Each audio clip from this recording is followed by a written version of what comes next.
किशनपुर गांव का कालू नाई अपनी बीवी को मारता हुआ घर के बाहर लाता है। लोग बीच में जाकर कालू नाई से उसकी बीवी को बचाते हैं। इस बात की खबर गांव के प्रधान को दी जाती है। क्यों रे कलुआ, तेरी इतनी मजाल जो एक औरत पे हाथ उठाए तू। अब अगर तूने दोबारा इस पे हाथ उठाया तो मैं तुझे जेल की हवा खिलाऊंगा, समझा? चल माफी मांग अपनी बीवी से। ये कैसा फैसला है प्रधान जी? जब मेरी गलती ही नहीं है तो मैं माफी कैसे मांगू? मैं तो इसको और मारूंगा। और ऐसा बोलकर वो अपनी बीवी को एक बार फिर मारने लगता है। तभी प्रधान तेजी से बढ़ते हुए कलुआ को एक थप्पड़ लगाता है। वाह प्रधान जी, ये तो बढ़िया न्याय है आपका। जो गलती करे वो सही, और जिसने कुछ नहीं किया उसको आप मार रहे हैं। क्या गलती किया तुम्हारी बीवी ने? प्रधान जी, मेरी बीवी घर से चोरी कर सारा दही बेच देती है। आज तक मुझे एक बार भी दही खाने को नहीं मिली। जब पूछता हूँ कि दही कहाँ है तो बोलती है कि पता नहीं कौन चुरा के ले जाता है। क्या कलुआ सही बोल रहा है? क्या तुम घर का सारा दही चोरी से बेच देती हो? नहीं प्रधान जी, आज तक तो हमको खुद दही खाने को नहीं मिला। न जाने कौन है जो घर का सारा दही चुरा ले जाता है। थोड़ी देर सोचने के बाद प्रधान जी बोलते हैं, सब लोग मेरी बात ध्यान से सुनो। आखिर कुछ ना कुछ गड़बड़ है। आज रात हम लोग छुप कर देखेंगे कि आखिर कौन है जो दही चुरा रहा है। प्रधान जी की बात सुनकर सभी लोग अपने अपने घर चले जाते हैं और उनके कहे अनुसार रात को कलुआ के घर के पास इकट्ठा हो जाते हैं। चबूतरे के पास प्रधान जी सबको बुलाते हैं। फिर प्रधान बोलते हैं, देखो भाइयों, ये तो पक्का हो गया कि ना तो दही कलुआ चुराता है ना कलुआ की बीवी चुराती है। फिर ये दही चुराता कौन है, हमें इस बात का पता लगाना होगा। आज से हम लोग हर रात कलुआ के घर के पास छिप के रहेंगे और देखेंगे कि ये दही आखिर चुराता कौन है। उसके बाद प्रधान जी 10 लोगों को रोज रात को कलुआ के घर के पास छिपकर रुकने के लिए बोलते हैं। प्रधान जी की बात मानकर गांव वाले दही चोर को पकड़ने के लिए लग जाते हैं। लगातार 5 दिन तक 10 लोगों की निगरानी के बावजूद दही चोरी का सिलसिला रुकने का नाम नहीं लेता। थक हार कर सभी लोग प्रधान जी के पास जाते हैं।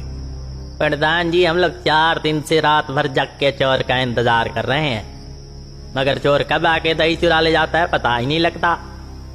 गांव वालों की बात सुनने के बाद प्रधान जी थोड़ी देर तक सोचते हैं। अब मैं समझ गया, ये किसी साधारण आदमी का काम नहीं, ये एक बहुत ही शातिर चोर का काम है। चलो आज से मैं भी कलुआ के घर के पास चलूंगा। रात को प्रधान भी गांव वालों के साथ कलुआ के घर छिपकर बैठ जाते हैं और बैठे बैठे सोचते हैं। चारों तरफ तो पहरा है, फिर ये चोर चोरी कैसे कर सकता है? ये जरूर किसी मायावी चोर का काम है। प्रधान ये सोच ही रहे होते हैं कि तभी ऊपर से एक चुड़ैल आती है और घर के ऊपर बैठ जाती है। फिर घर के आंगन से अंदर घुस जाती है। चुड़ैल की इस हरकत को प्रधान जी देख लेते हैं। अच्छा, तो ये बात है, चोर कोई और नहीं, ये तो चुड़ैल है। प्रधान जी बिना शोर किए गांव वालों को इकट्ठा करते हैं और चुड़ैल की बात बताते हैं। चुड़ैल के बारे में सुनते ही गांव वाले डर जाते हैं। देखो, ये चोर कोई और नहीं, ये तो चुड़ैल है। चुड़ैल? हाँ चुड़ैल। जल्दी जाओ और तांत्रिक बाबा को बुला कर लाओ, वही इससे लड़ सकते हैं। अगर हमने कुछ किया तो ये हम सबको मार डालेगी। एक आदमी तांत्रिक को बुलाने के लिए जाता है और तांत्रिक को लेकर आता है। बाबा जी, ये चुड़ैल हर रोज कलुआ के घर से दही चुरा ले जाती है और कलुआ अपनी बीवी को मारता है। चुड़ैल होकर ये दही चुरा रही है, कल तो ये हमें भी मार डालेगी।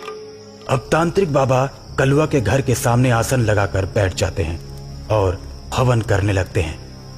हवन करते ही चुड़ैल तांत्रिक के सामने आ जाती है।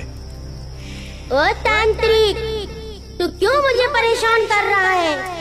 मुझे मेरा काम करने दे। यही काम है तेरा, दूसरे के घर से दही चुराना? हाँ, यही काम है मेरा। मैं दही चुराऊंगी, तू मुझे नहीं रोक सकता। चुड़ैल की यह बात सुनकर तांत्रिक अपने कमंडल से जल लेकर जैसे ही चुड़ैल पर फेंकता है तो चुड़ैल का एक हाथ कट जाता है। हाथ कटने के बाद चुड़ैल और भी गुस्से से भर जाती है। मुझे छोड़ दे तांत्रिक, नहीं तो तुझे जला दूंगी। अब चुड़ैल अपने मुंह से आग निकालने लगती है, लेकिन इस आग का तांत्रिक पर कोई असर नहीं होता और तांत्रिक बोलता है, तू दही क्यों चुराती है? जल्दी से बता दे, नहीं तो तेरा एक पैर भी काट दूंगा। ठीक है, मैं बताती हूँ। आज से 40 साल पहले मेरा दही का व्यापार बहुत बढ़िया चल रहा था।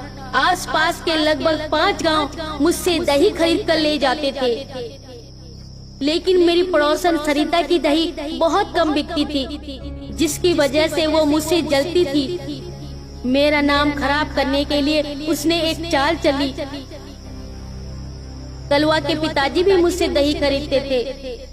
सरिता ने चुपके से दही में मरा हुआ चूहा डाल दिया, जिसकी वजह से कलवा के पिताजी ने मेरी दुकान तोड़ दी और पंचायत बुलाकर मुझे गांव से बाहर भगा दिया। ये सदमा मैं बर्दाश्त नहीं कर पाई और मैंने नदी में कूदकर जान दे दी। और उसी दिन से मैंने सोच लिया, जिसने दही के लिए मेरा घर तोड़ा और मुझे आत्महत्या करने पर मजबूर किया, उसके खानदान में किसी को दही नहीं खाने दूंगी। यही मेरा बदला है।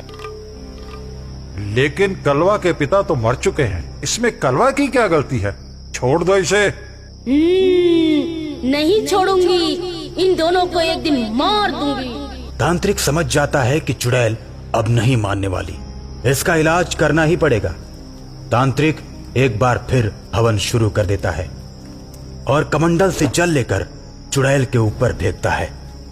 चुड़ैल के पूरे शरीर में आग लग जाती है और वो चिल्लाते हुए जलकर राख हो जाती है।